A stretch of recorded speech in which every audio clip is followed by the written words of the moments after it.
What's up? We've made it. The National 2021 in Chicago is right around the corner. But today I would like to focus the buying element at the National. How to buy, what you should be doing with buying, how to approach it. You know, comps, that word, that's probably the most used word at the National. Take a look at this really quick before we get going. I am a part of something called Collectors Con. It is an event that we are putting on in the Tampa Bay Convention Center, Labor Day weekend. So you'll definitely have a good time to relax from the National. It's about 5 weeks away. But I'm telling you guys and gals, this is going to be a really unique event. Go follow us on Collectors Con. It's collectors_, as you can see, con on Instagram.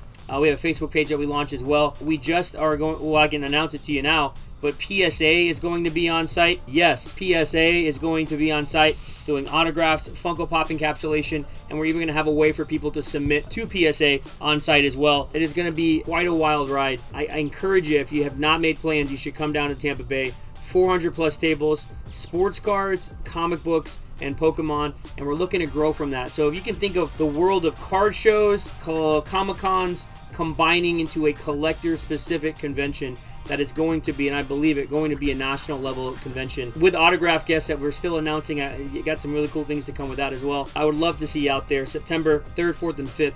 Friday, Saturday, Sunday, Tampa Bay Convention Center, Collectors Con. You don't want to miss it. So let's talk about buying. Let's talk about how to buy at the National. As you guys know, the National is going to have everything from probably dime boxes. I know guys that are bringing dime boxes to $1 million cards. However you want to fit it in that realm, you have your stake. So number one, there will be deals, right? There's gonna be deals. People come to the National literally to offload stuff. There will be a ton of people there looking to buy stuff in quantity, looking to buy stuff to make a buck. When will the deals be there? I think they'll be there Wednesday, Thursday, some on Friday, and then Saturday and Sunday you're probably going to get into already kind of been maybe picked through. The deals have gone, and Saturday and Sunday I would say you're going to probably wind up maybe getting better deals on cards that have sit through the week. So Sunday's a tricky day at the National. It's always been a weird day for me looking and buying and seeing what's going on, but there's also the element of people thinking they're going to get these incredible deals because people want to sell out or what, and that's not been the case in the last 5 years, or I'll say last three years, excuse me, because there's a lot of people who I think just say, you know what, I'll sell it on eBay or I'll go elsewhere. So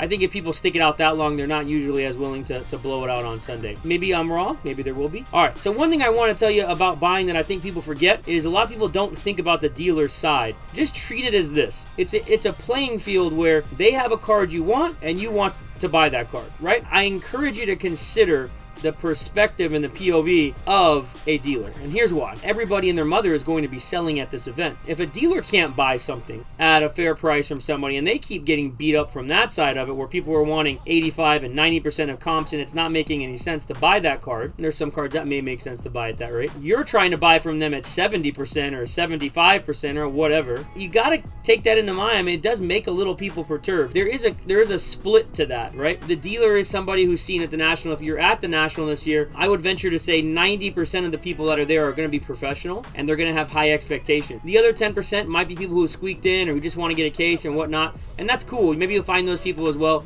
to try and make some deals with and make some trades with. Let's get into some meat and potatoes now. I'm finding in the last 6 months that the sports card market is no longer a buying market in the sense that somebody just wants to buy a card outright. It's a market that is trending into the trading, or I'm looking to take my cards or my inventory and move them into your high-end card, and I only want to spend 20% of your asking price. It is extremely tough and time-consuming on the big cards, and I really mean that from a dealer perspective, because you're coming to me trying to give me cards that I necessarily don't want. There are times where people come up to me, they bring stuff to sell, and I will give them, let's just use $100 as an example, or $1,000. Hey, I'll give you $1,000 for this. But you know what? I'll give you $11.50 in trade on the table here if you want that, right? Because I might be more willing to say I don't really want the card to buy from it, but I would enjoy maybe trading for. So those are the kind of dealers you want to work with, where they'll give you those offers. That definitely opens up a door. Versus, let me give you the opposite side, where someone comes up to the table. How much do you want? What's your low on that card?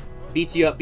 Let's say it's $5,000, and now all of a sudden it's $4,200. And then once you get to that number, someone pulls out some cards and says, well, I have some stuff to trade it to that. That's the worst thing you want to do. That makes a dealer really upset. $4,200 was probably a cash or a PayPal price. It was not a price for trading. So with me, and I'll just give you my perspective to maybe give you guys something to learn from. If someone does that to me, I'll just simply say, nah, man, I wanted to sell the card for $4,200. I really need $4,800 in trade. That makes sense to you guys. And if somebody offers me, oh, I'll give you $2,000. No, it's still $4,800 in trade because I don't want to come down off my card. I want to sell it. I don't want cards that I have to replace it with now that I have to use to sell, right? Everything at the National is probably negotiable. And what I mean by that is there are some things that some dealers have, and I know for me, I am very, very hard on. I definitely will never come off that price because I know I don't really want to lose the card for a price under that. 95% of what I sell has a negotiation to it. The other side of that too is we typically try and price our stuff at comps. I don't want to try and do that. I don't try and be above comps. Just be at comps the best I can. And if I'm not, I'm always willing to listen to somebody. So be polite. Ask the dealer if there's room on that. I think a lot of the times people want to have the dealer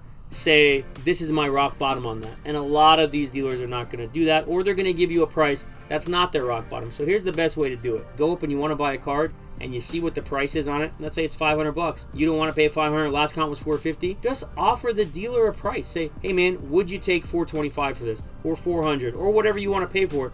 Make that offer forward. Don't sit there and play the game because it just takes time. The dealers don't want to sit there and arguing back and forth. It doesn't do anybody any good. Cut the fat, get straight to the meat, and then see what's left on the bone for you to take home, right? I think that's so important when you're buying from people, is that you're upfront and you're not playing the game. From my perspective to you guys, when you're buying, please be considerate of the time that it takes to negotiate. When you're buying from somebody, the potential for time is so important, especially at an event like the National. Why I'm saying that is you might think you could come back the next day or the day after, but more than likely those cards will be moved. Let's go over comps and save this for the end because I think this is one of the most important things. So comps. You guys know as well as I do that comps can be manipulated. One of the most detrimental things to do is when you're trying to buy a card that you really want is manipulate a comp and then get caught on it. I've had that happen, or for example, using shill bid things, using things that where you manipulate the settings on your phone to hide certain things. Trust me, most dealers are smart enough to know and to look beyond that. You don't want to lie about comps or make up comps or create things. Let's treat each other with respect in this hobby. Show how much we love the hobby to one another